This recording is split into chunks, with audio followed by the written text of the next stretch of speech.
আজকে আমি শেয়ার করব তোমাদের সাথে নবরত্ন কোরমা বানানোর রেসিপি। অনুষ্ঠান বাড়িতে কিন্তু আমরা অনেকেই খেয়ে থাকি, কিন্তু বাড়িতে সেইভাবে বানানো হয় না। তো আজকে সহজ পদ্ধতিতে আমি বাড়িতে বানিয়ে দেখাবো। দেখো, এখানে কাজু, চারমগজ আর পোস্ত নিয়ে নিয়েছি, এটাকে বাটতে হবে। আর এখানে সমস্ত রকমের সবজি, যেমন হচ্ছে গাজর, তারপরে বিনস, ফুলকপি, আলু, ক্যাপসিকাম, টমেটো, একটু সিম, আর হচ্ছে নিয়ে নিয়েছি মটরশুঁটি। আর এইদিকে আমি লম্বা লম্বা করে কেটে নিয়েছি হচ্ছে পনিরগুলোকে ভাজতে হবে প্রথমে।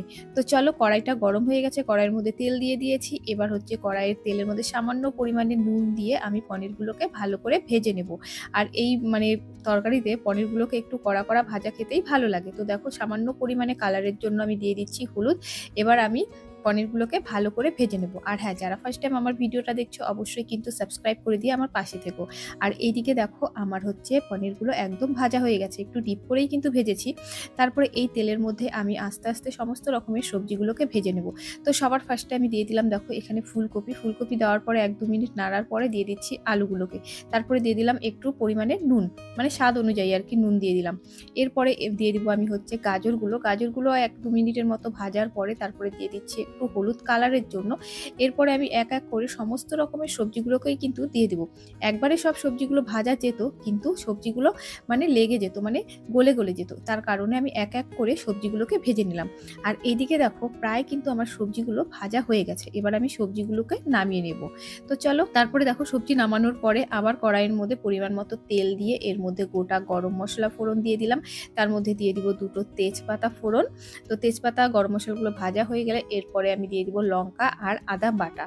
তো লঙ্কা আর আদা বাটাটা দেওয়ার পরে আমি সামান্য পরিমাণে জল দিয়ে দিচ্ছি, যাতে মশলাটা না লেগে যায়। এরপরে আমি দিয়ে দিলাম ধনে গুঁড়ো, জিরে গুঁড়ো, তারপরে লাল লঙ্কার গুঁড়ো, তারপরে পরিমাণ মতো হলুদ গুঁড়ো আর পরিমাণ মতো লবণ।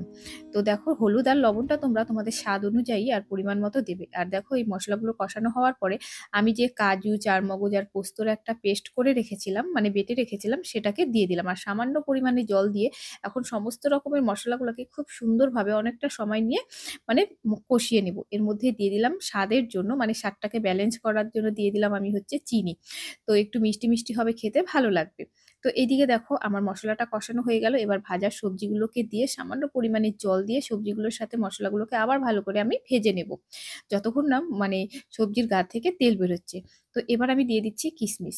তোমরা এটা দিতেও পারো, আবার নাও দিতে পারো, কিন্তু আমার ভালো লাগে এই কারণে আমি কিশমিশটা দিচ্ছি। তো দেখো, এদিকে আমার মশলাটা খুব ভালো করে সবজির সাথে কষানো হয়ে গেছে। এরপরে আমি দিয়ে দিব 2 কাপের মতো গরম জল। জলটাকে আমি আগে থেকে গরম করে রেখেছিলাম। তবে গরম জল দেওয়ার পরে সামান্য পরিমাণে একটু নাড়ানাড়ি করার পরে আর কি দিয়ে দিব হচ্ছে ভেজে রাখা পনিরগুলো। তারপরে দিয়ে দিচ্ছি এখানে গরম মশলা। তারপরে হচ্ছে একটু নাড়বো। নাড়ার পরে এখানে নামানোর আগে দিয়ে দিব ঘি। তো এখানে আমি 1 চামচের মতো ঘি দিয়ে দিয়েছি। তোমরা তোমাদের স্বাদ অনুযায়ী ঘিটা দিতে পারো। আর এদিকে দেখো, আমার কিন্তু নবরত্ন কোরমা রান্না একদমই কমপ্লিট হয়ে গেছে। তো বন্ধুরা, আমার আজকের এই নবরত্ন কোরমা রেসিপিটা তোমাদের কেমন লাগলো অবশ্যই জানিও। ভালো লাগলে কিন্তু লাইক, কমেন্ট, সাবস্ক্রাইব করতে একদম ভুলো না। আর হ্যাঁ, এটা কিন্তু রুটি বা পরোটা দিয়েও খেতে দারুণ লাগে।